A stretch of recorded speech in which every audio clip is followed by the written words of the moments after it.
우리와 함께 하실 하나님께 영광의 박수로 귀한 예배문을 이 시간 열겠습니다. 하나님 감사합니다. 오늘도 이 시간 이곳에 주님 함께 하실 줄로 믿습니다.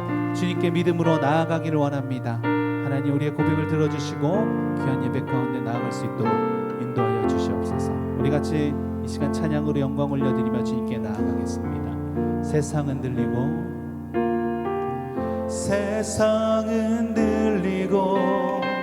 사람들은 변하여도 나는 주를 섬기리.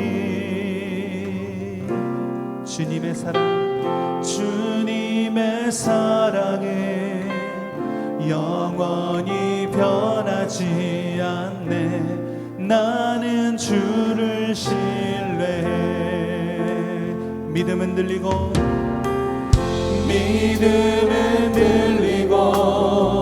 사람들 주를 떠나도 나는 주를 섬기리. 주님의 나라는 영원히 쇠하지 않네. 나는 주를 신뢰해. 한 번 더 찬양합니다. 세상은 들리고 사람들은 변하여도 나는 주를 섬기리. 주님의 사랑은 영원히 변하지 않네. 나는 주를 신뢰해. 믿음은 들리고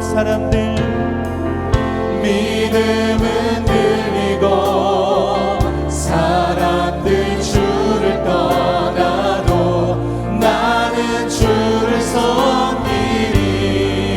주님의 나라는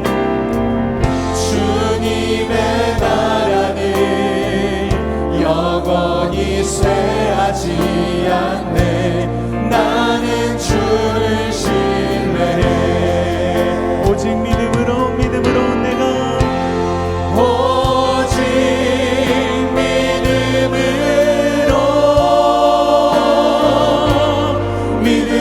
내가 살리라. 오직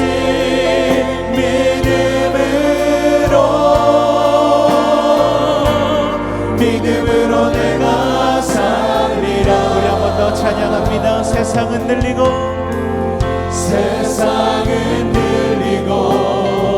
사람들은 변하여도 나는 주를 섬기리. 주님의 사랑은 영원히 변하지 않네. 주님의 사랑은 영원히 변하지 않네. 나는 주를 신뢰해. 믿음은 들리고 사람들 주를 떠나도 사람들 주를 떠나도 나는 주를 섬기리.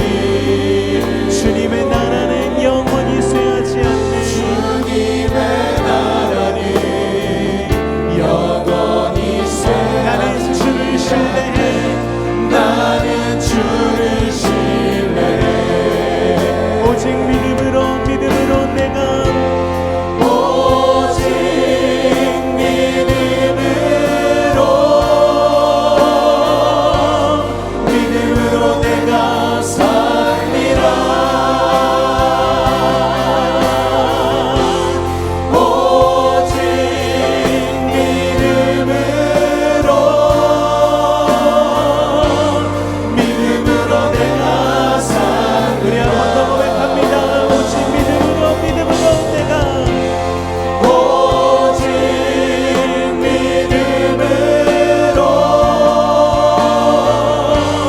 믿음으로 내가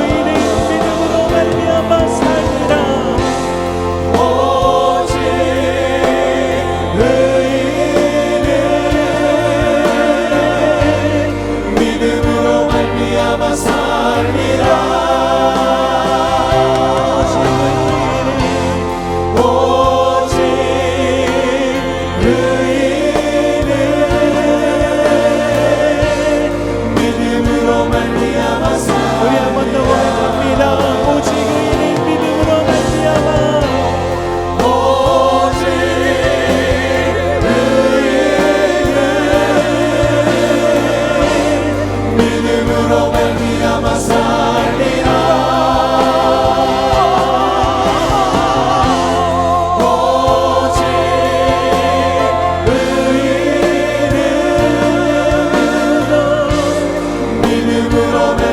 우리 마지막으로 한 번 더 고백합니다. 오직 의인의 믿음으로 말미암아 살리라. 오직 의인의 믿음으로 말미암아 살리라.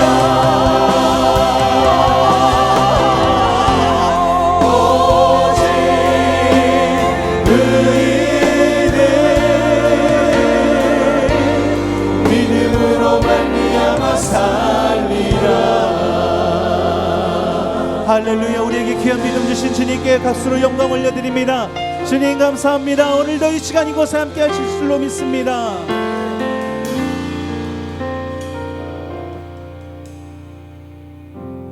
오늘도 주님께서 주신 귀한 믿음을 붙잡고 나가는 귀한 은혜가 있기를 원합니다. 나의 모든 삶이 주님 안에 있음을 고백합니다. 우리 다 같이 일어나서 박수치며 기쁜 마음으로 나아갑시다. 할렐루야. 내 모든 삶의 행동 주 안에 주님 안에 있네. 나의 숨쉬는 순간들도 내 모든 삶의 걸음 주 안에 내 길도 주 안에 나의 숨쉬는 순간들도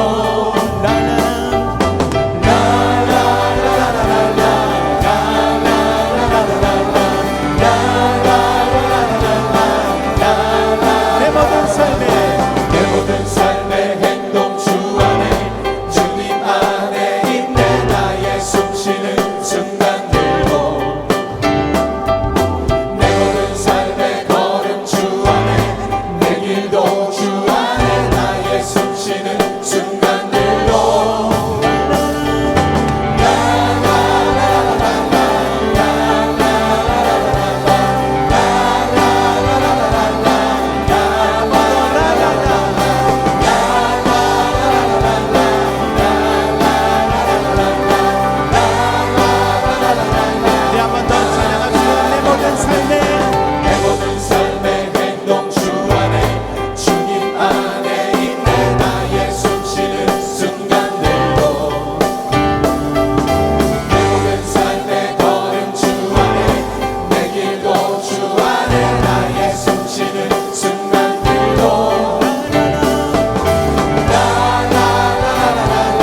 오늘도 이 시간 우리의 영혼이 잠잠히 하나님만 바라보는 귀한 은혜가 있기를 원합니다.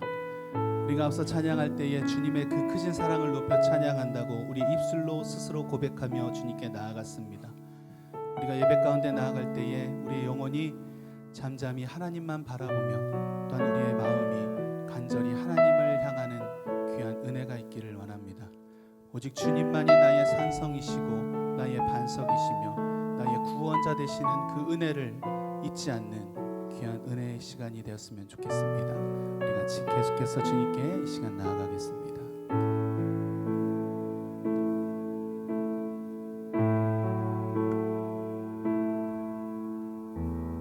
나의 영혼이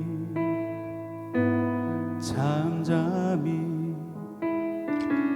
하나님만 바라며 나의 구원이 그에게서 나는 도다. 우리 같이 찬양합니다. 나의 영혼아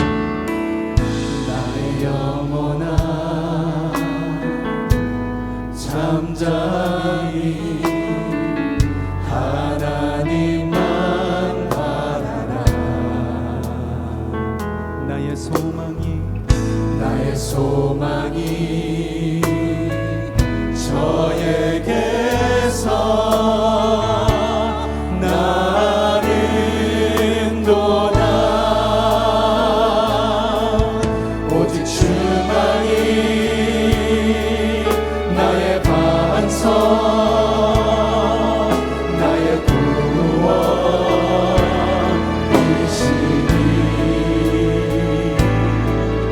오직 주만이 나의 산성, 내가 요동치 아니하리.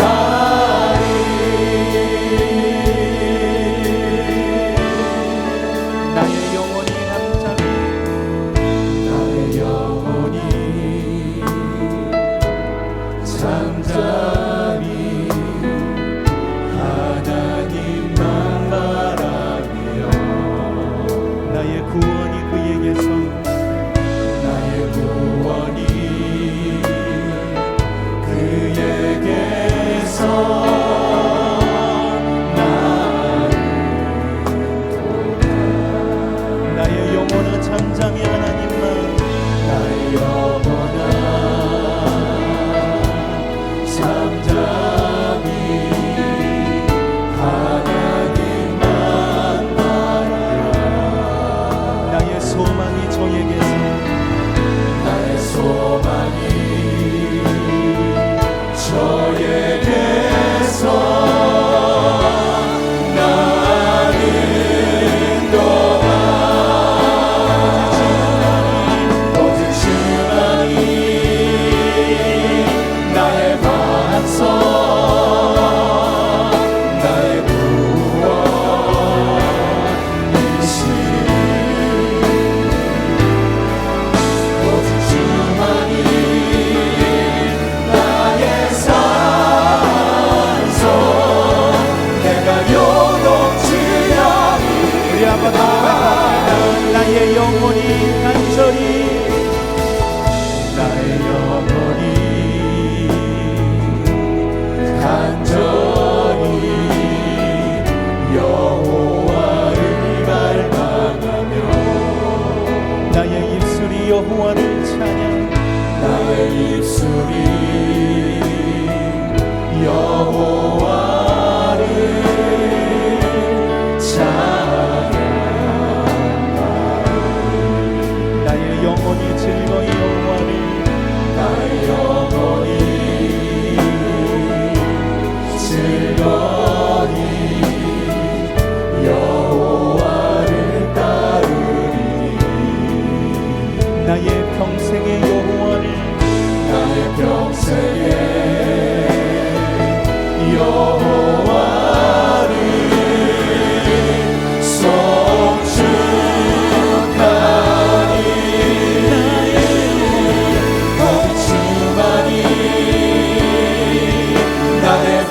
반석 나의 구원 예수님 오직 주만이 나의 산성 내가 요동치 아니하리 오직 주만이 나의 반석 나의 구원 예수님 오직 주만이 나의 산성 내가 요동치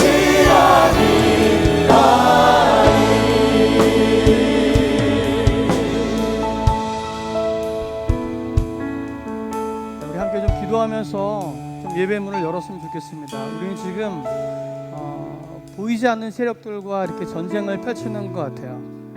질병을 퍼뜨리는 보이지 않는 이 바이러스와 또 악한 영적 세력들과 함께 전쟁을 펼치고 있는데 이 가운데 우리가 더욱더 주님을 의지하며 나아갈 수 있도록 그래서 주님께서 주시는 힘으로 이 모든 어려움들이 물러갈 수 있도록 함께 기도해 주시고요. 이 예배 가운데 우리가 하나님을 만날 수 있도록 또 지금 발칸 지역에서 귀한 사역을 감당하고 계시는 우리 담임 목사님을 위해서 우리 함께 주의 이름을 부르며 함께 기도하며 나가도록 합니다. 기도합니다. 주여 주여 주여 주여 주여 하나님 우리가 주님을 의지하며 나아갑니다. 하나님 이 어둡고 긴 터널과 같은 이 두려움 끝에 하나님이 서 계심을 믿음의 눈을 들어보게 하여 주시옵소서. 하나님 우리의 마음의 연약함과 우리의 악한 내려놓게 해주시고 하나님을 바라보며 하나님의 힘을 나갈 수 있도록 하나님을 축복하여 주시옵소서. 하나님 질병을 터뜨리는 하나님 우리의 바이러스를 물어주시고 하나님 젊은 모든 백성들과 하나님 모든 믿음의 사람들 가운데 하나님 치유하여 주시고 이끌어 주시고 인도하여 주시는 하나님 하나님 이 예수를 인하여 하나님 하나님 백성들 하나님 잘 주시고 인도하여 주시옵소서. 하나님 우리가 너무나도 의지하며 하나님 만나는 주님아 하나님 인도하여 하나님 예배가 그런 하나님을 바라보게 하여 주시고 주님의 영광을 의지하는 게 되시고 하나님 인도하여 우리 아버지 되시고 우리를 도우시고 인도하시고 의지하여 주셔서 하나님 우리가 오늘 기도하기는 저 멀리 발간 속에서 귀한 삶을 감당하신 귀한 목사님 가운데 기름 부어주세요. 하나님 나의 힘으로 주시옵소서. 하나님 이렇게 나아갈 때에 그 지역이 하나님 하나님 우리가 이거 모여서 하나님을 예배합니다. 하나님을 바라봅니다.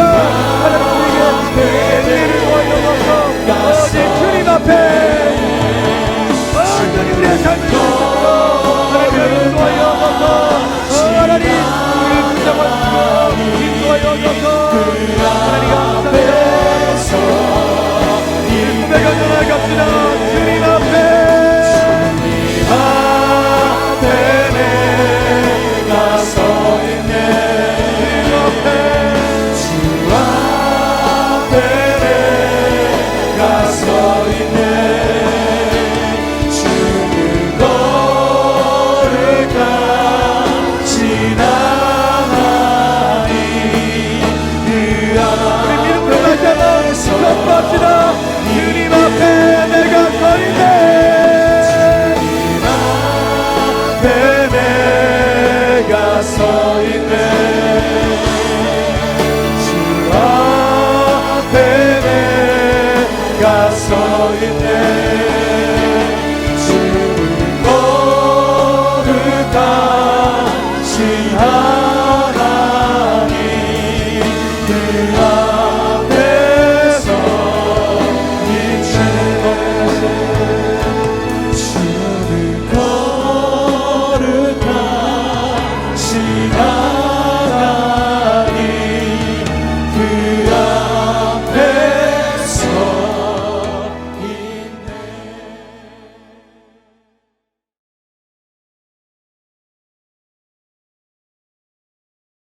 자, 오늘 함께 은혜 나누실 말씀입니다. 빌립보서 3장 1절부터 16절까지 있는 말씀인데 오늘 12절부터 14절까지 한 목소리로 같이 읽었으면 좋겠습니다. 빌립보서 3장 12절부터 14절까지 같이 보겠습니다. 신약성경 321페이지에 있습니다.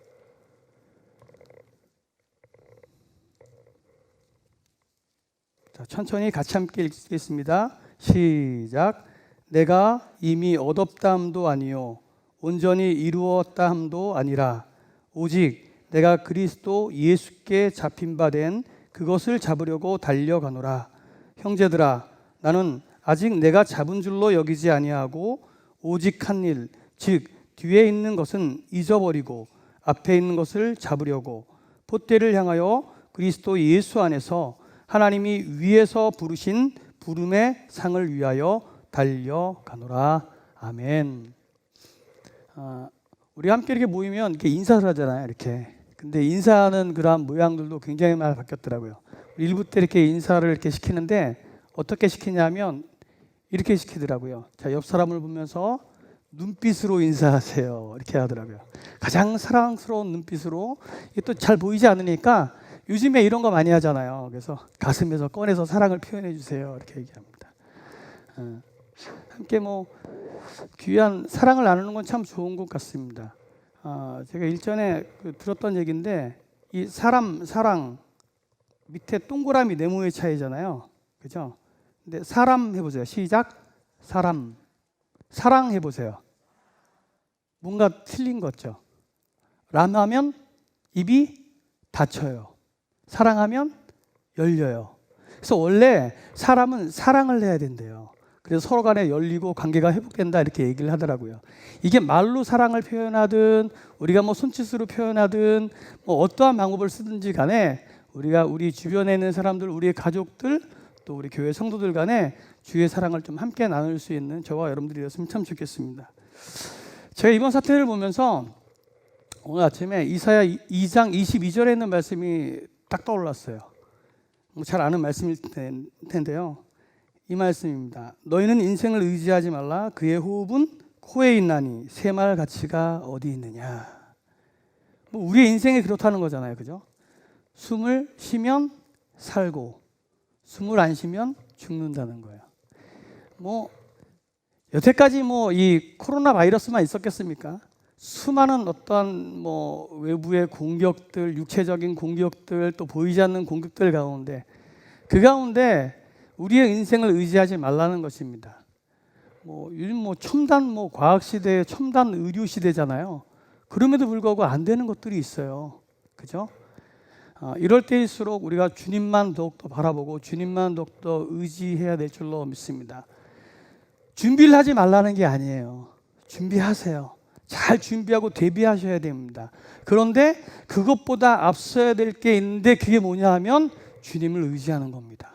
주님을 바라보는 것입니다. 이게 믿음의 자세입니다. 세상 사람들과 똑같이 행동하면 우리의 믿음을 어떻게 세상에 증거하겠어요? 그죠? 준비하고 대비하지만 그 가운데 더욱더 하나님을 의지하는 거예요. 하나님의 이름으로 나아가는 거예요. 오늘 이 믿음이 우리 가운데 있기를 원합니다. 사람들이요, 천국에 도착할 때마다 예수님이 보좌에서 벌떡 일어나셔서 그분들을 반갑게 이렇게 맞아주셨습니다. 근데 한 목사가 딱 도착하자마자 예수님이 그냥 그 자리에 그냥 앉아서 바라만 보고 계시는 거예요. 그러자 이 천사가 궁금해서 물어봅니다. 아니 예수님, 이 목사님은 이 세상에 살 때에 많은 영혼들을 주님 품으로 인도하려고 애쓰고 헌신했는데 벌떡 일어나서 달려가서 이렇게 맞아주셔야 되는 거 아닙니까? 라고 이렇게 물어봅니다. 그때 예수님이 이렇게 대답했다고 합니다. 내가 이 자리에서 일어나면 저 사람이 내 자리에 앉을까 봐 걱정이 된단다. 이렇게 하는 거예요. 누가 만든 우스갯소리인지 모르겠지만 참 씁쓸합니다. 그죠? 이게 뭐 비단 이런 유머가 뭐 여기 서 있는 어떤 목회자들만의 어떤 그런 이야기들은 아닐 거예요. 우리 모두가 다 자기가 어떤 위치에 있어서 그 자리에 올라가려고 뭐 요즘 그 다리를 밟고 올라가려는 그런 모습들 가운데 풍자된 어떤 이야기들이 아닌가 싶습니다. 오늘 삶의 주권이 특별히 믿음의 사람은 하나님께 있어야 되는데 이게 참 어려운 일인 것 같습니다. 믿음의 사람으로 우리가 하나님이 나의 주인이십니다 라고 고백하며 살아간다는 것, 진짜 어떠한 것인지 한번 생각해 보기를 원합니다. 오늘 태초에 인간이었던 이 아담과 하와가 있었지 않습니까? 근데 이 하나님이 창조하신 땅에서 잘 살면 됐었는데 이 사단의 유혹에 굴복해서 그만 자기들이 하나님처럼 되려고 했던 것들을 우리가 보게 됩니다. 하나님께서 정해주신 이 피조물에서 위치에서 이렇게 벗어나서 자기가 자기 마음대로 살고 싶어 한 거예요. 원래 하나님의 형상대로 모든 것들을 다스리고 섬기고 이끌어야 됐음에도 불구하고 그렇게 하지 않았다는 것입니다. 자기에게 주신 축복을 감사하지 않고 그 위치에 만족하지 않고 자기가 하나님이 되고자 했던 그 열망이 그 가운데 있었다는 거예요. 그게 바로 죄였다는 거예요. 그래서 이 죄에 대한 회복에 대한 것들을 이야기하자면 자신의 위치로 다시 돌아가는 것, 이게 죄의 회복이다 이렇게 얘기를 합니다. 생각해 보세요. 이 밤하늘의 별을 보면 정말 무수히 많은 별들이 있잖아요. 근데 신기한 것은 부딪히지 않아요. 자기의 궤도로 잘 돌아가요. 하나님이 정해주신 궤도를 돌아가는 게 그들에게는 자유라는 거예요. 새들은 하늘에서, 물고기는 물속에서 지낼 때 가장 자유롭다는 거예요. 내가 자유롭게 한번 살아봐야지 하고 새들이 물속으로 들어가고 물고기가 땅으로 올라간다면 자유가 아니라 죽음이 된다는 거예요. 오늘 믿음의 사람도 이와 같지 않나 한번 생각해 봅니다. 우리에게 주신 위치들, 자리들을 벗어나게 될 때는 우리 가운데 죄가 틈타고 우리는 죽을 수밖에 없는 길로 접어들게 된다는 것입니다. 믿음의 사람은요, 우리를 지으신 하나님을 인정하고 그 품 가운데 거할 때 가장 안전하고 행복한 줄로 믿습니다. 그렇기 때문에 삶의 자리를 바꾼다 라고 하는 것들을 생각해 보면 우리 인생의 위치, 우리 인생의 주권을 바꾸는 것을 의미한다는 것입니다. 내 인생의 주권을 내가 주인이 아니라 하나님이 나의 주인입니다 라고 고백할 수 있어야 된다는 것입니다. 근데 돌아보면 우리가 예수님 믿는다고 교회 나온다고 해서 이 일들이 잘 지켜지는 게 아니라는 것입니다. 교회 열심히 나오십니다. 봉사도 열심히 합니다. 그런데 여전히 내가 주인으로 살아가는 사람들이 참으로 많이 있다는 것입니다. 이게 자기 중심적인 사고에서 벗어나지 못하는 사람이라는 거예요. 내가 어찌하든 무엇인가를 해보려고 하는 열망들이 우리 가운데 있기 때문이라는 것입니다. 많은 것들을 해도 그 모든 것들이 어쩌면 나의 만족과 유익을 위해서 행하는 일들이 아닌지 다시 한번 돌아봐야 된다는 것입니다. 어쩌면 오늘 이렇게 하나님을 예배드리는 것도 내가 그렇게 하나님을 믿어드리고 예수님을 예배하기 위해서 내 중심적인 예배가 된다면 생각해 봐야 된다는 것입니다. 반면 철저하게 자기를 내려놓고요, 하나님을 의지하면서 하나님을 주인 삼아 그렇게 살아가는 사람들이 있습니다. 내 생각, 내 뜻을 앞세우는 것이 아니라 하나님을 앞세우는 거죠. 하나님의 뜻을 묻고 그 말씀 가운데 철저히 순종하는 삶이라는 거예요. 오늘 본문의 바울의 삶이 그랬던 것 같습니다. 예수님을 만난 이전의 삶과 그 이후의 삶이 완전히 틀립니다. 완전히 180도 달라진 그의 모습을 우리는 발견하게 됩니다. 이 바울은요, 예수님이 이끄시는 대로 완전히 복종했다라고 해도 과언은 아닙니다.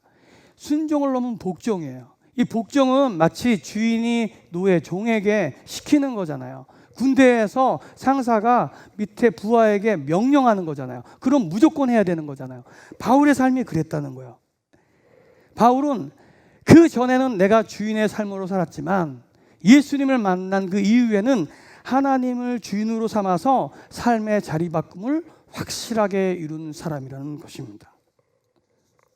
오늘 우리가 믿음의 사람으로 살아간다는 것은 이 바울처럼 그 삶에서 우리 인생의 주권이 바뀌는 것을 의미한다는 것입니다.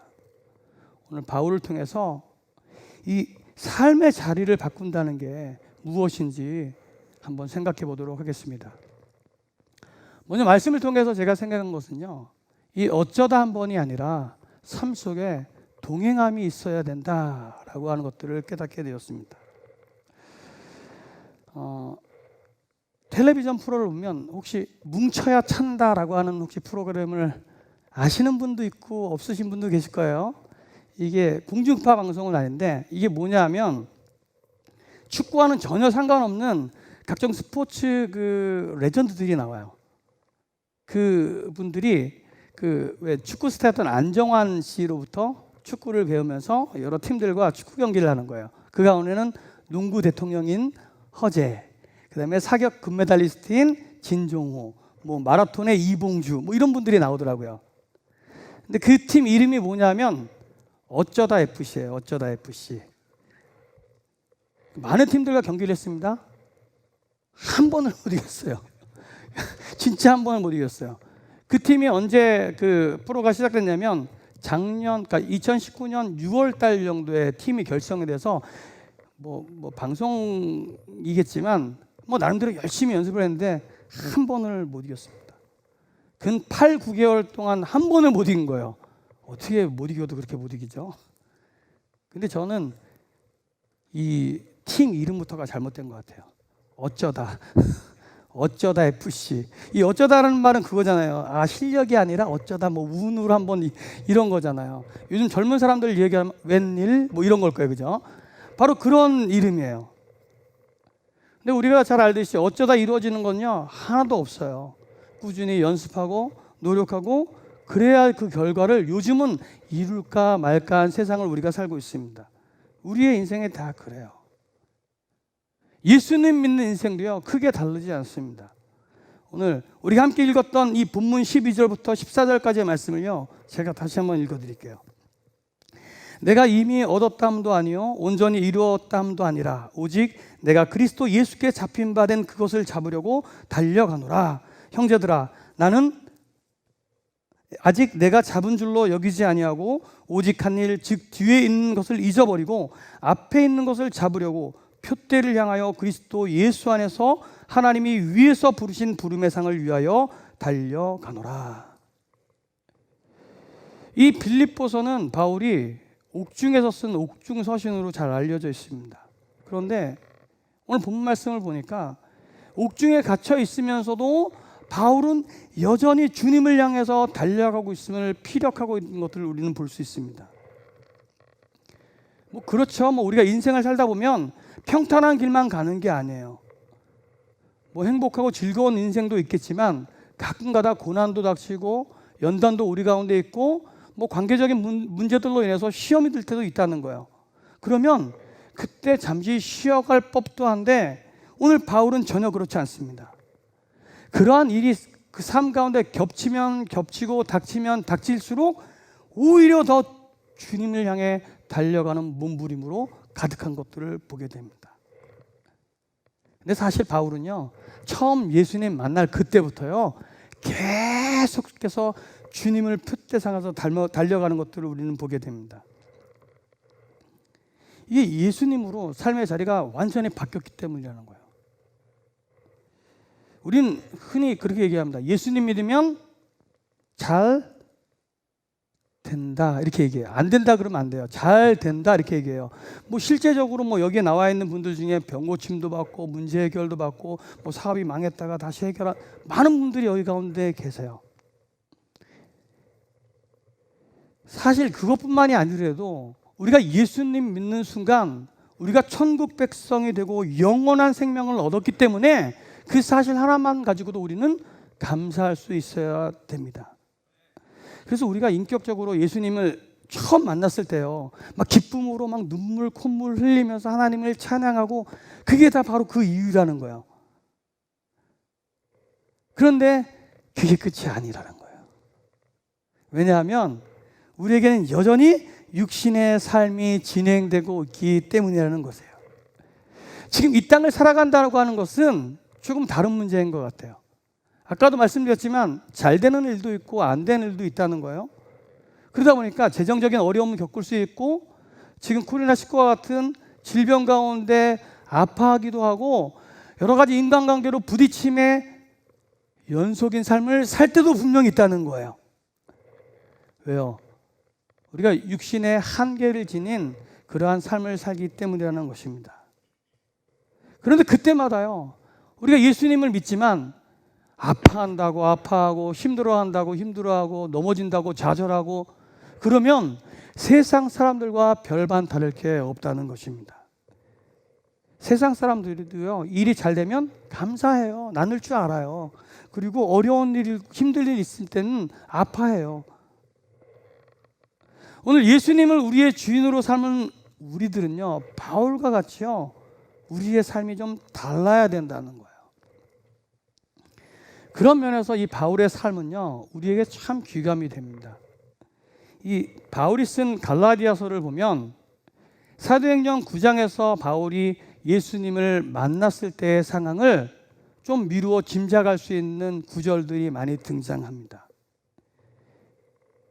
이 바울이요, 이 다메섹으로 예수님 믿는 사람들을 잡으려고 가는 도중에 예수님을 빛으로 만났잖아요. 그리고 아나니아에게서 안수를 받고 눈에 비늘 같은 것 떨어져서 그때 새로운 삶으로 변화하게 됩니다. 그때 바울은 완전히 삶이 바뀌었다는 거예요. 예수님 믿는 사람을 박해하는 자에서 예수님을 증거하는 사람으로 완전히 180도 바뀌어버린 거예요. 이 예수님을 만난 기쁨이 얼마나 컸는지 우리도 그렇지 않습니까? 처음에 인격적으로 예수님 만났을 때에 그 기쁨을 주체할 수 없어서 내가 주님 만나노라고 만나는 사람마다 교회 가자고 너무 멀리 갔나요? 잘 기억도 없나요? 그럴 때가 분명히 있었다는 거예요. 바울이 그랬다는 거예요. 그 기쁨을 주체할 수 없어서 당장 다메섹으로 가서 예수가 그리스도다라고 증거하기에 이릅니다. 그러자 유대인들이 그를 죽이려고 공모합니다. 그러자 이 바울의 제자들이 그를 광주리에 담아서 성 밖으로 도망시켰다 이렇게 얘기를 합니다. 그리고 그 기간이 도망친 기간이 3년입니다. 갈라디아서 1장 18절 보면 3년 후에라고 등장을 합니다. 전승에 따르면 이 3년 동안 이 바울은 아라비아 사막에서 이 SNF와 함께 활동을 하면서 경건 활동을 하고 예수님에 대해서 깊이 묵상하게 됩니다. 3년이라는 시간을 기억하세요. 그리고 그 후에 예루살렘으로 다시 올라오게 됩니다. 그래서 사도들과 사귐을 가지려고 하죠. 그때 중매자가 있었어요. 누구냐 하면 바나바예요. 바나바가 이 바울을 예루살렘 온 그 사도들하고 연결을 잘 시켜줬어요. 그런데 또 분쟁이 일어난 거예요. 저 사람이 옛날에 예수 믿는 사람을 박해했다. 분쟁이 이곳저곳에서 일어납니다. 맞는 말인 것 같은데, 변화된 것 같은데 어떻게 믿을 수 있느냐라고 하는 거예요. 그래서 바울이 다시 고향 땅 다소로 내려가게 됩니다. 그리고 나서 바울이 등장하는 데가 어디냐 하면 안디옥 교회입니다. 안디옥 교회에서 활동을 하고 1년 전도 여행을 하고 다시 예루살렘으로 올라오는데 갈라디아서 2장 1절을 보면 14년 후에 이렇게 되어 있습니다. 최소 13년입니다. 바울이 예루살렘에 올라가서 사도들하고 깊은 사귐을 갖고 분쟁이 일어나서 고향 땅 다소로 내려간 지 13년 만이라는 거야.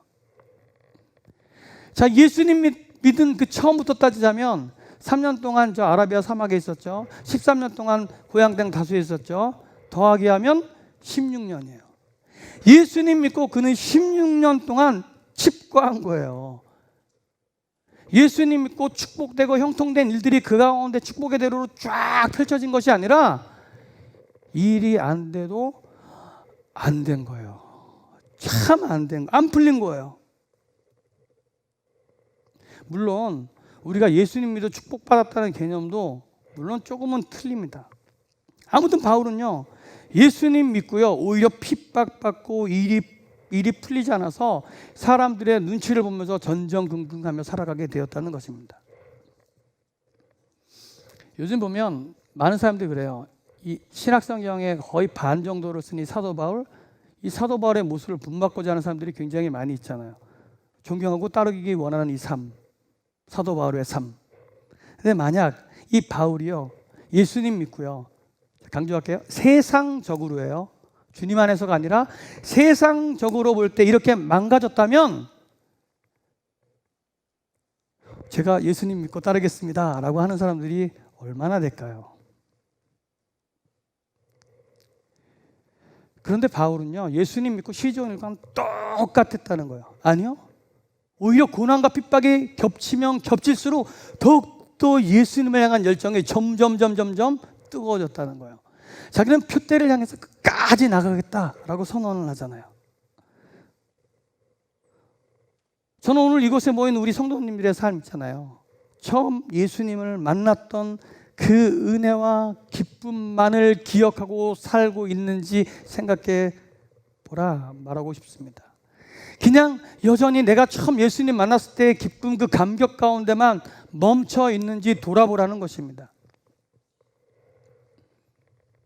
오늘 바울처럼 예수님 만난 이후의 삶이 점점 더 주의 은혜로 가득하고 주님께로 향하는 삶이 되기를 주님의 이름으로 축복을 드립니다. 어쩌다 한 번이 아니에요. 어쩌다 한 번은 저 세상 사람들도 다 해요. 축복 주고 먹을 거 나누어 주고 사랑해 주면 그 사람도 다 한다는 거예요. 어쩌다 한 번이 아니라 오늘 바울처럼 고난과 핍박이 온다 할지라도 주님과 그 삶 가운데 동행함이 있어야 된다는 거예요. 이것이 우리의 삶의 자리를 바꾸고요, 내가 주인에서 하나님이 나의 주인입니다 라고 고백하는 자의 모습이라는 것입니다. 창세기 5장에 보면 이분 참 좋습니다. 죽음을 보지 않고 천국에 간 분 계시잖아요. 21절부터 24절까지 나온 에녹의 삶이 그렇습니다. 무드셀라를 낳고 하나님과 동행하였더니 죽음을 보지 않고 하나님이 이렇게 데려가셨다라고 얘기합니다. 다 꿈꿉니다. 죽음의 고통이 아마 있기 때문이 아닐까 생각하는데요. 재미있는 말씀이 나오더라고요. 여기에 24절 말씀에, 창세기 5장 24절 말씀에 이렇게 얘기가 나옵니다. 에녹이 하나님과 동행하며 자녀를 낳았다라고 일상적인 얘기가 나오는 거예요. 자, 무드셀라를 65세에 낳았어요. 그리고 나머지 300년 동안을 하나님과 동행을 하는 거예요. 그런데 우리 같으면 그러잖아요. 찬양팀으로 나와서 찬양팀으로 봉사하고, 악기로 봉사하고, 성가대로 봉사하고, 식당 봉사하고 뭐 이렇게 나와야 되는데 24절에 보니까 하나님과 동행하고 자녀를 낳았다. 그냥 일상적인 얘기예요. 물론 하나님을 예배하고 봉사하고 무엇보다 잃어버린 영혼들을 주님 품으로 인도하는 거 중요한 일이에요. 그죠? 이러면 안 되는데. 중요한 거예요. 하나님을 만났다면 그 마음 가운데 그렇게 안 할 수가 없어요. 봉사할 수밖에 없고요, 남을 사랑할 수밖에 없고요, 무엇보다 주님이 주신 마음으로 잃어버린 영혼들을 주님 품으로 데려온 일 가운데 열정을 다하지 않을 수가 없다는 거예요. 그런데 그게 중요하다는 일이 아니라 보세요, 그냥 하나님과 동행했다라고만 기록되어져 있다는 거예요. 이 말은 뭐냐면 우리가 하나님과 동행하다 보면 그 나머지 하나님을 찬양하고 예배하고 기도하고 봉사하고 이거는 그냥 자연스럽게 뒤따라온다는 거예요. 우선순위가 어떻게 됐냐라고 하는 분들이에요. 내가 봉사하고 헌신해서 하나님을 이게 먼저가 아니라 내가 하나님과 동행하고 요한복음 15장에 있는 말씀처럼 주님 가운데 붙어 있는 게 먼저 되고 그 다음에 봉사하고 헌신하고 하나님께 나아가야 된다는 거예요. 오늘 에녹 그가 한 일이요, 하나님과 동행하였다라고 기록되어져 있는 것을 잊지 말아야 됩니다. 오늘 예수님을 만나서 우리의 삶의 자리를 주님께 맡긴 사람, 그 바울의 삶이 성령님과 동행하면서 그분께서 원하시는 삶을 살았던 것들을 기억해야 된다는 거예요. 오늘 이 에녹과 바울의 삶을 통해서 내가 하나님을 믿습니다, 내 삶의 주권을 하나님께 맡겨드리겠습니다 라고 고백하는 우리들은 하나님과 동행해야 된다는 거예요. 하나님이 가장 기뻐하시는 행동이 뭐냐 하면 하나님과 동행하는 거예요. 행동하는 게 동행하는 거예요. 행동, 동행, 행동, 동행. 하나님과 동행하기를 원하십니다. 오늘 우리 마음 가운데 그 열정이 좀 일어나기를 원합니다. 내가 앞서는 게 아니에요. 내가 주인 돼서 내가 먼저 나가는 게 아니라 하나님과 동행한다고 하는 것은 하나님과 함께 하나님이 원하시며 하나님 기뻐하시는 일들 하겠습니다 라고 고백하면서 내 삶의 자리를 주님께 내어드리는 행위라는 것입니다. 오늘 여기 다 하나님을 만난 사람들일 거예요. 예수 그리스도의 은혜로 내가 천국 백성이 되었음을 기뻐 찬양했던 사람들일 거예요. 그런데 그 사건에만 머물지 말라는 거예요. 만약에 바울이 그 아나니아를 통해서 비늘이 벗겨지고 와 하나님 은혜 너무 감사합니다 라고 하는 것에만 머무르고 그 다음에 펼쳐진 핍박 가운데 좌절하고 멈추었다면 아마 성경에 이러한 위대한 인물로 남지 않았을 거예요. 어떠한 고난과 역경이 온다 할지라도 그 삶 가운데 주님과 꾸준히 동행함이 있었기 때문에 바울의 모습이 진정한 가치가 있다는 거예요. 오늘 우리가 예수님 믿고 우리의 삶의 주권을 하나님께 맡겨드리는 그러한 자가 되길 원한다면 내가 주인이 아니에요. 내 삶 가운데, 내 가정 가운데, 내 일터 가운데 심지어 하나님이 하라고 하신 이 일들 가운데 내가 주인이 아니라 하나님이 주인입니다 라고 고백하면서 주님과 동행하는 자가 되어야 된다는 것입니다.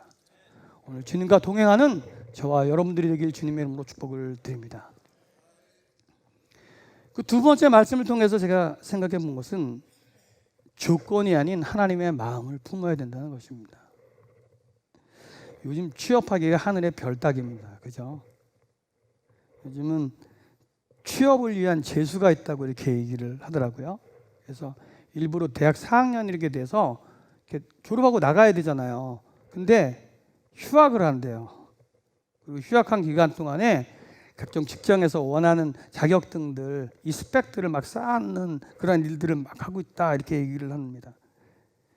참 이 작금의 시대에 스펙 쌓기에 연여 없는 우리 청년들을 볼 때 참 안타까움이 좀 그지없습니다. 이 땅에서 사람들은요 그 외적인 조건들을 참 많이 따지게 되는 것들을 보게 됩니다. 뭐 토익 점수는 얼마나 내고 어떠한 자격증을 가지고 있고 이 사람은 어떠한 능력이 있는지 없는지 살펴본다는 것입니다. 그런데 하나님의 기준에서는 조금 다름을 우리는 알 수 있습니다. 이 바울의 경우를 보면 정말 대단한 스펙을 진짜 대단한 스펙을 가졌어요. 오늘 말씀에도 나오지만 8일 만에 할례를 받고 베냐민 지파에서 율법으로는 바리새인이고 열심으로는 예수 믿는 자들을 박해하고 율법에 흠이 없다 이렇게 자청을 합니다. 그 우리가 알기로는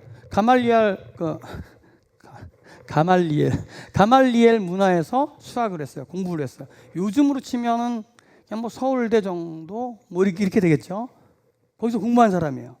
사내들인 공예에도 그러니까 요즘 말로 치면 국회의원 이쪽 라인에도 힘이 좀 있었고 더군다나 로마 시민권까지 갖고 있었다라고 이야기를 합니다. 요즘 말로 치면 엄친아 중에 엄친아예요. 모든 것들을 다 갖고 있는 거예요.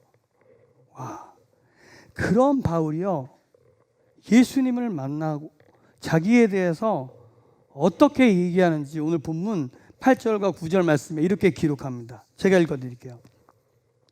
또한 모든 것을 해로 여김은 내 주 그리스도 예수를 아는 지식이 가장 고상하기 때문이라. 내가 그를 위하여 모든 것을 잃어버리고 배설물로 여김은 그리스도를 얻고 내 안에서 발견되려 함이니 내가 가진 의는 율법에서 난 것이 아니요 오직 그리스도를 믿음으로 말미암은 것이니 곧 믿음으로 하나님께로부터 난 의라. 바울은요 예수님을 위해서 자기 가진 모든 것들을 배설물로 여겼다 이렇게 이야기합니다. 예수님 앞에서 우리가 가진 조건은요 아무런 소용이 없다는 거예요. 아무것도 아니라는 거죠. 이 세상의 조건과 이 하나님의 조건은 많이 틀린 것 같습니다. 성경상의 이야기들을 보면 다 그런 거예요. 오늘 모세의 경우가 그렇습니다. 이 모세는요 우리의 상식을 완전히 뛰어넘습니다. 유대인인데 바로의 딸로 입양이 되잖아요. 왕궁의 왕자로 자라는 거예요. 40년 동안 그곳에서 배울 수 있는 모든 세상적인 지식은 다 배웠다고 얘기합니다. 이게 사도행전 7장 22절에서 이렇게 얘기해요. 모세가 애굽 사람의 모든 지혜를 배워 그의 말과 하는 일들이 등하더라. 이렇게 기록합니다.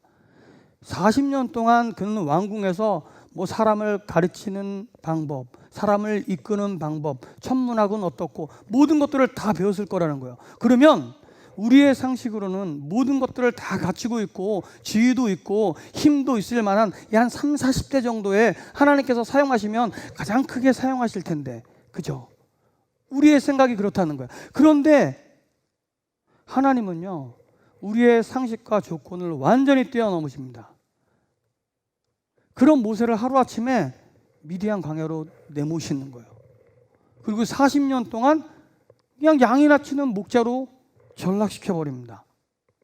그리고 육신적으로 힘이 다 빠진 80세 지금 어르신한테 노인네라고 하면 안 되는데 80세 어르신들 80세가 된 때에 그때에 하나님이 사용하시자고 부르신 거예요.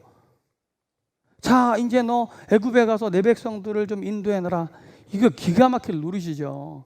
우리 같으면 차라리 좀 힘이라도 있을 때 가서 말빨이라도 좀 있을 때 그때 하면 참 좋은데 이게 막 지팡이 하나만 끌고 가가지고 내 백성 내놔 이 웃기잖아요. 그랬다는 거예요. 근데 어떻게 돼요?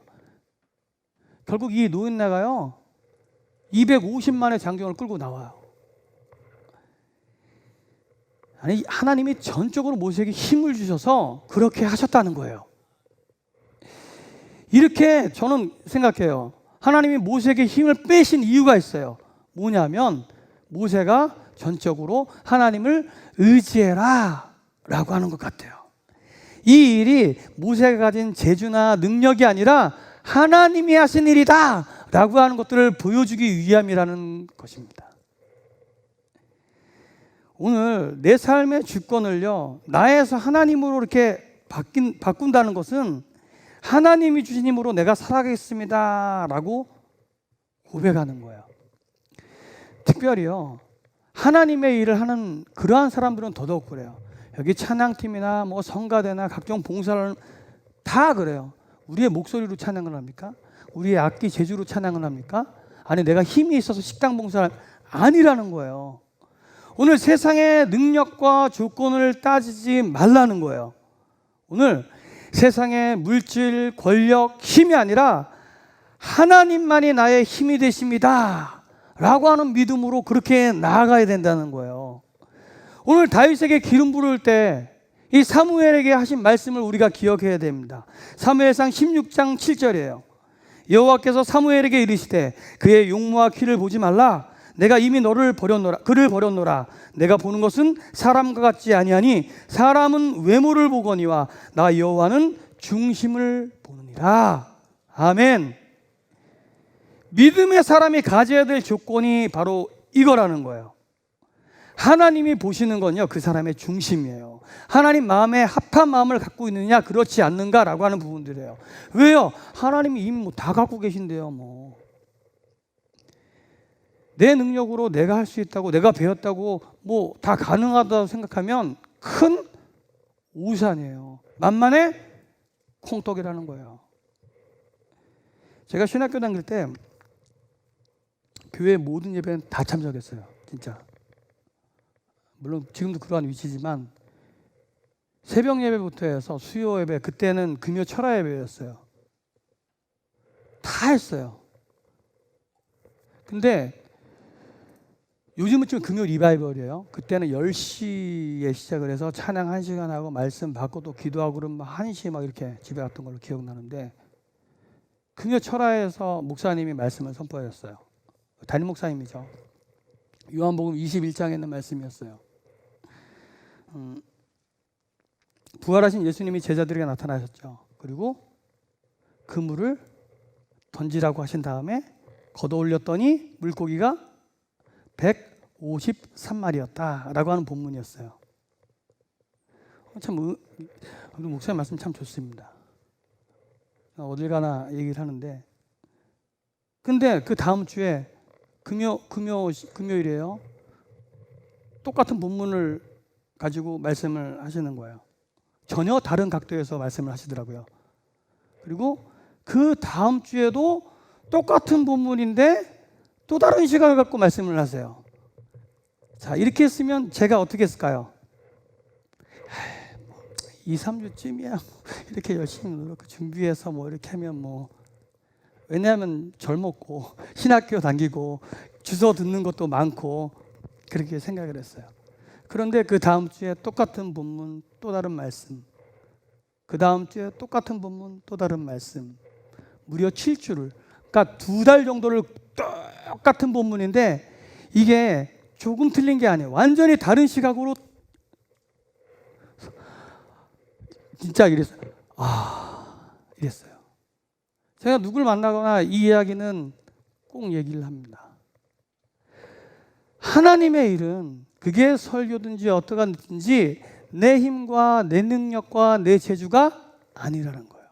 하나님께 붙들려 있고 하나님께서 주시는 그 음성에 따라서 선포될 때 그게 은혜가 있는 거죠. 오늘 우리의 능력과 우리의 재주가 아니라는 거예요. 전적으로 나를 내려놓고 하나님의 음성에 귀 기울여야 된다는 거예요. 오늘 내 삶의 주권이 내가 아니라 하나님께 있습니다 라고 한다면 더더욱 그래야 돼요. 특별히 앞에 서시는 모든 분들은 더 해야 돼요. 이게 내 능력이 아니잖아요. 그러면 처음 받았던 그 은혜에 대한 부분들을 기억하면서 내가 주의 음성 가운데 민감해서 어떻게 하나님을 기쁘시게 할까라고 하는 것들로 민감해져 있어야 된다는 거예요. 하나님의 마음을 품으라는 거예요. 내 마음이 아니라 내 생각이 아니라 세상의 지혜가 아니라 하나님의 마음을 품었을 때 하나님이 모세도 사용하시고 다윗도 사용하시고 성경상의 많은 인물들을 그렇게 사용하였듯이 앞서가는 많은 주의 종들을 그렇게 사용하였듯이 우리도 그렇게 사용하실 줄로 믿습니다. 하나님의 일은 내 재주가 아닙니다. 내 능력이 아닙니다. 내 조건이 아닙니다. 내가 얼마만큼 하나님 마음에 합한가 라고 하는 것입니다. 그래서 다윗을요 하나님 마음에 합한 자다. 다윗이 뭐 죄를 안 져서가 아니에요. 능력이 출중해서가 아니에요. 생각해 보세요. 이 땅 가운데 얼마나 많은 사람들이 있어요. 나보다 말도 잘하고 능력도 많고 돈도 많고, 그런데 하나님이 왜 나를 이곳 가운데 세우시고 왜 찬양팀으로 왜 봉사자들로 왜 이곳 가운데 부르셨겠어요? 딱 하나예요. 하나님을 사랑하는 나의 마음이에요. 그 마음만 있으면 하나님은 이것저것 보지 않으세요. 그 마음으로 함께 역사하신다는 것입니다. 교회 안팎에서 수많은 봉사들이 지금도 이루어지고 있잖아요. 뭐 설교하는 것뿐만이 아니라 계속 얘기하지만 찬양팀으로, 성가대로, 식당 봉사로, 주차로 많이 합니다. 하나님이 보시는 건 우리의 재주가 아닙니다. 우리의 마음입니다. 철저히 나를 내려놓고 주님께 붙어 있고자 하는 마음. 포도나무의 가지가 떨어지면 이미 죽은 거예요. 잠깐 살아있는 것 같은데 이미 죽은 거라는 거예요. 포도나무에 붙어 있을 때 생명이 있고 열매를 맺고 사람들에게 기쁨을 줄 수 있다는 거예요. 그게 내가 하나님의 마음을 품고 살아가겠습니다 라고 하는 것과 동일하다는 거예요. 이 마음을 하나님이 기뻐하시죠. 오늘 다윗을 사용하신 그 하나님이 그 재주와 능력을 보셨겠습니까? 하나님 향한 마음 때문입니다. 오늘 그 다윗이 정했던 그 마음, 그 정한 마음 우리 가운데도 있기를 소원해 봅니다. 내가 믿음의 사람으로 내 자리를 내놓고 하나님을 나의 주인으로 삼아 살겠습니다 라고 고백한다면 하나님의 마음을 품어야 됩니다.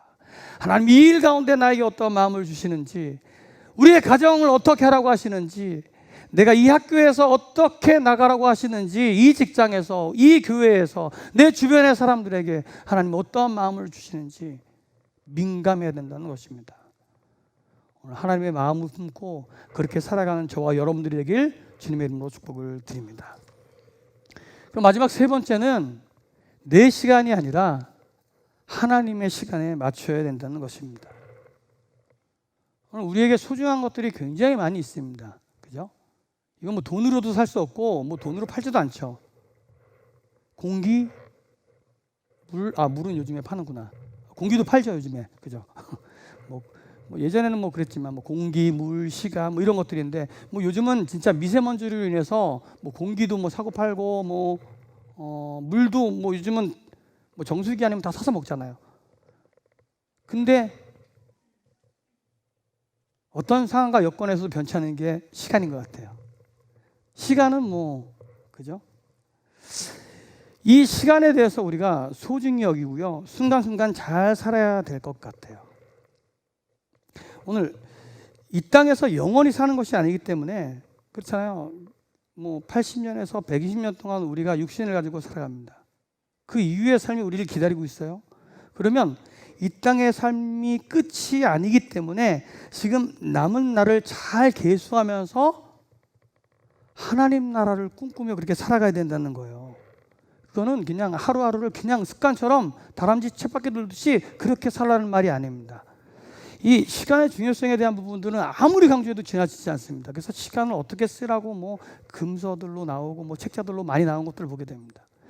동일한 24시간의 시간을 살지만 어떤 사람은 그 24시간을 1시간처럼 쓰는 사람도 있고 어떤 사람은 24시간을 25시간처럼 쓰는 사람들도 있습니다. 주어진 그 우리에게 시간을 어떻게 사용하냐에 따라서 그 사람이 세월을 아끼는 사람이 될 수 있고 세월을 허송하는 사람들이 될 수도 있다는 것입니다. 그리고 지금의 이 순간순간들이 모여가지고 내일의 나를 만들게 된다는 것입니다. 생각해 보세요. 지금 여러분들이 이 가운데 앉아 있고 그 직장 가운데 있고 그 학교 가운데 있는 것은 그 예전에 그 어떤 순간의 시간들이 쌓여서 지금의 나를 만든 거 아닙니까? 오늘 시간을 잘 활용하고 준비해야 됩니다. 무엇보다 믿음의 사람은요, 이 시간을요, 아껴야 될 중요한 이유가 있습니다. 뭐냐면, 세월을 아껴서 하나님이 기뻐하시는 삶을 살아야지 이 하나님의 영원하신 시간 가운데 우리가 들어가게 된다는 거예요. 그냥 들어갈 수 있는 게 아니에요.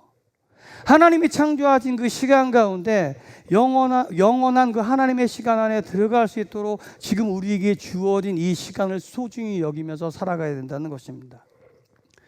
근데 많은 사람들이 뭐 앞에 서 있는 사람도 뭐 예외는 아니에요. 보면 거의 이 시간을 그저 자기가 잘 관리하고 그냥 사용해야 될 것 좀 그렇게 여길 때가 참 많이 있다는 거예요. 그렇죠. 잘 준비하고 내일을 위해서 열심히 공부하고 책 보고 그럼 뭐 다 비슷하지 않을까요? 교회 다니는 분들, 예수님 믿는 분들도 거의 비슷할 거예요. 그냥 계획적으로 시간을 잘 분배해서 이렇게 미래를 위해서 투자하는 것들을 우리는 흔히 보게 됩니다.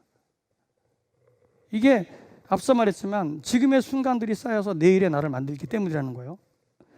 근데 맞는 말이고요. 최선을 다해서 이 순간순간을 살아야 됩니다. 근데 조금 생각해 보면 이게 믿는 사람들 입장에서는 맞는 말이기도 하고 틀린 말일 수도 있습니다. 세상적으로 볼 때는 이게 맞는 말이에요. 근데 믿음의 눈으로 보면 조금 달라요. 내가 아무리 이 시간을 쪼개고 준비했다 할지라도 하나님의 시간이 아니면 안 된다는 거예요. 전도서에 있는 말씀을 우리가 잘 알고 있습니다. 3장 11절 말씀에 이렇게 증거합니다. 하나님이 모든 것을 지으시되 때를 따라 아름답게 하셨고 사람들에게 영원을 사모하는 마음을 주셨느니라. 그러나 하나님이 하시는 일의 희종을 사람으로 측량할 수 없게 하셨도다. 모든 것은 다 때가 있어요. 그렇지만 하나님의 때는 사람이 알 수가 없다는 거예요. 그러면 우리는요, 하나님의 시간이 어디에 있는지, 나를 향한 하나님의 뜻이 어디에 있는지, 지금 이 시간에 하나님께서 나를 어떻게 사용할 원하시, 여기에 집중해야 된다는 거예요. 모세도, 다윗도, 바울도 다 하나님의 시간에 맞춰서 그렇게 살아갔던 사람들입니다. 나름 최선을 다했겠죠. 열심을 다했겠죠. 그런데 하나님의 때에 그들이 나아갔음을 기억해야 됩니다.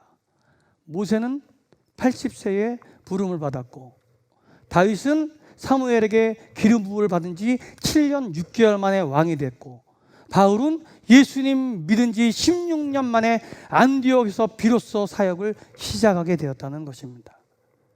이 말은 하나님이 정하신 시간들이 있다는 거예요. 조급해하지 말라는 거예요. 서둘지 말라는 거예요. 하나님이 나에게 정해진 시간들이 어디에 있는지 묻고 기도해야 된다는 거예요. 하나님의 시간을 산 사람들은 다 그래요. 그렇다면 믿음의 사람에게 나에게 주어진 시간을요, 이건 내 시간이니까 내 마음대로 써야지 라고 할 수 있는 게 아니라는 거예요. 지금 하나님이 나에게 원하시는 그 시간 분명히 있다는 거예요. 시간도 하나님의 창조물이다 라고 하는 것들을 일전에 목사님께서 말씀하셨잖아요. 맞아요. 시간도 하나님의 창조물이에요. 그러면 그 시간 안에 내가 어떻게 살아야 될지도 하나님께 물어야 된다는 거죠. 오늘 지금의 상황을 저는 그랬으면 좋겠어요. 많은 사람들이 걱정을 해요. 코로나19 때문에 이건 이렇고 저건 저렇고 모임은 이렇게 해야 되고 뭐 밥은 주지 말고 이 각종 모임들에 대해서 그치고 그 결과가 이래요. 저는 감히 말씀드리면 지금의 상황을 이해하지 말고요, 하나님께 맡기는 자세가 필요하다고 생각해요. 이 가운데 하나님의 뜻이 어디 있는지 기도하면서 물어야죠. 그런데 저도 곰곰이 생각해 보니까 그거보다는 이 어려움 가운데 이거는 이렇게 해가지고 우리 성도들에게 이렇게 대비를 하고 이 문제는 이렇게 대비를 하고, 상황이 무서운 게 아니라 그 상황 때문에 주님께 멀어지고 있는 우리들의 모습이 더 무서운 줄 알아야 돼요. 오늘 상황에 대한 부분들을 뛰어넘어서 역사하시는 하나님께 우리의 삶을 맡기는 자세가 필요하다는 거예요. 우리가 아무리 두려워하고 떨고 뭐 아무리 준비한다고 해가지고 상황이 바뀌겠어요? 코로나19 바이러스를 눈으로 본 사람 있어요? 없어요. 그거 어떻게 봐야 되겠죠, 뭘로, 기구를 통해서. 그것도 창조하신 분이 하나님이시겠죠. 그러면 그 모든 것들, 이 상황에 대한 부분들을 하나님께 맡기고 기도함이 우리 가운데 먼저 있어야 된다는 거예요. 준비하지 말라는 게 아니에요. 준비를 하되 하나님께 기도하라는 거예요. 기도하고 준비하고 기도하고 행하라는 거죠. 순서가 바뀌면 내가 주인이 돼요. 하나님, 내가 이렇게 열심히 주님을 위해서 충성하고 봉사하고 헌신했는데 왜 나에게 이러한 일들을 허락하셨습니까? 왜 그렇게 해요? 하나님이 그러실 거예요. 내가 언제 너한테 그렇게 하라고 그랬니? 그러실지도 몰라요. 그렇잖아요. 기도하고 행하는 거예요. 기도하고 어떠한 일들의 결정을 내려야 된다는 거예요. 하나님께 맡기는 자세는요, 그냥 될 대로 되라 라고 그냥 사는 게 하나님 뭐 알아서 하시겠지 뭐 이게 아니라는 거예요. 하나님의 비전을 품고 우리에게 주어진 시간 가운데 최선을 다해서 하나님 뜻 가운데 살겠습니다 라고 하는 믿음의 선언이고 믿음의 고백이라는 것입니다. 그렇게 하면 매 순간을요 허비해서 살 수가 없어요. 어떻게 허비해서 살아요? 하나님이 나한테 준 이 고귀한 시간을. 오늘 그렇게 살아갈 때에 예비하신 하나님의 때를 우리가 보게 될 줄로 믿습니다. 오늘 본문 15절과 16절 말씀에 보면 이렇게 나옵니다. 그러므로 누구든지 우리 온전히 이룬 자들은 이렇게 생각할지니 만일 어떤 일에 너희가 달리 생각하면 하나님이 이것도 너희에게 나타내시리라. 오직 우리가 어디까지 이르렀든지 그대로 행할 것이라. 바울이요, 이 자기에게 주어진 시간이 하나님의 시간이었음을 인정하기 때문에 이렇게 고백할 수 있었다는 거예요. 말씀은 이런 거예요. 우리가 달리 생각해요. 어떤 문제에 대해서 이리 생각하고 저리 생각한다 할지라도 우리가 하나님께서 표대를 향해서 달려갈 수 있도록 우리에게 알려주실 것이라는 거예요.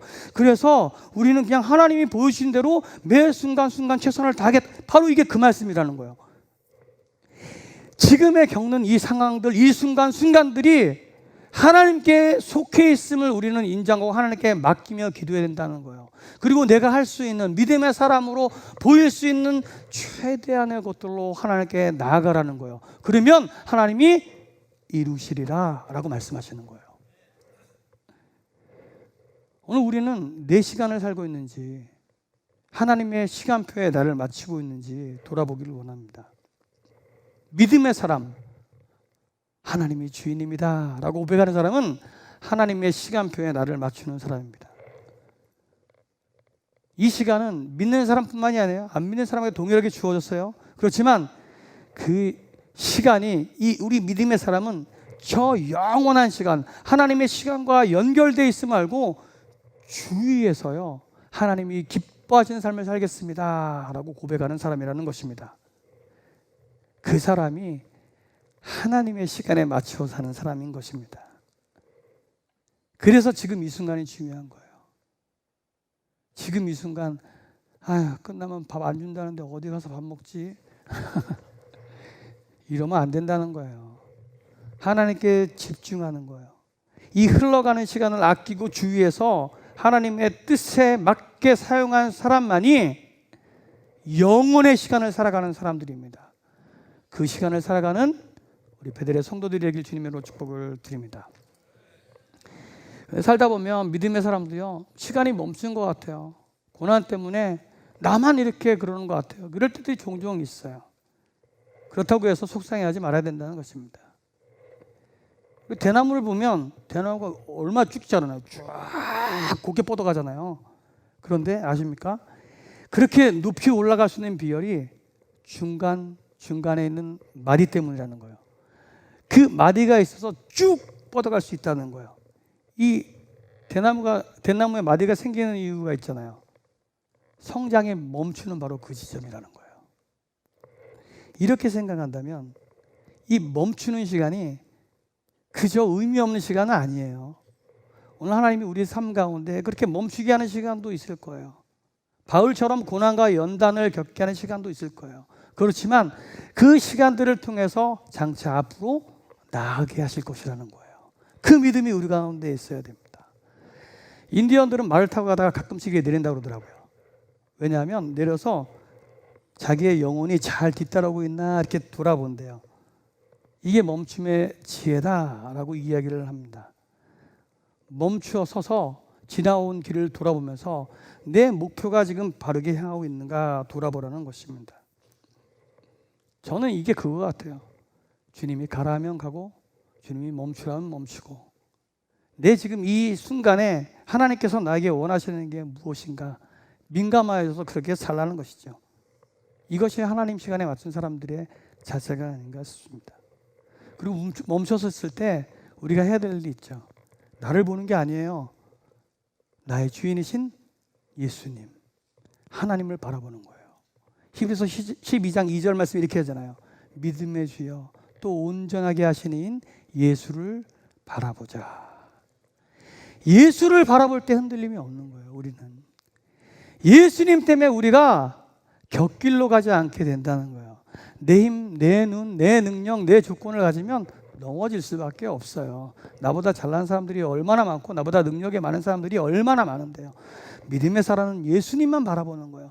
예수님만 의지하는 거예요. 그게 바로 나의 주권을 하나님께 맡기는 사람이라는 것입니다. 그렇게 예수님을 바라면서 영혼의 시간을 살아가는 우리 복된 성도님들이 되길 주님의 이름으로 축복을 드립니다. 이 삶의 자리를 바꾼다는 것은 이 아담과 하와가 지은 그 죄로 인해서 내가 하나님이 되렸던 것들, 그 죄의 모습을 내려놓는 것을 의미합니다. 내가 주인이 아닙니다. 하나님이 주인이십니다. 라고 고백해야 된다는 거예요. 이 고백 또한 나 힘으로 되지 않습니다. 오직 예수 그리스도의 핏값으로 가능하다는 것입니다. 여전히 내가요 그런 것 같아요. 살아서 꿈틀거리고 주인 행세를 하려고 하는 그 못된 습성이 우리 가운데 있어요. 이 습성을 예수 그리스도 십자가의 능력으로 끊어버리고 나의 못난 자아를 죽여야 됩니다. 그래서 나는 죽고 내 안에 예수가 온전히 살아야 됩니다. 그래서 우리 안에 이런 고백이 좀 울려났으면 좋겠습니다. 내 삶의 주인은 오직 예수 그리스도십니다.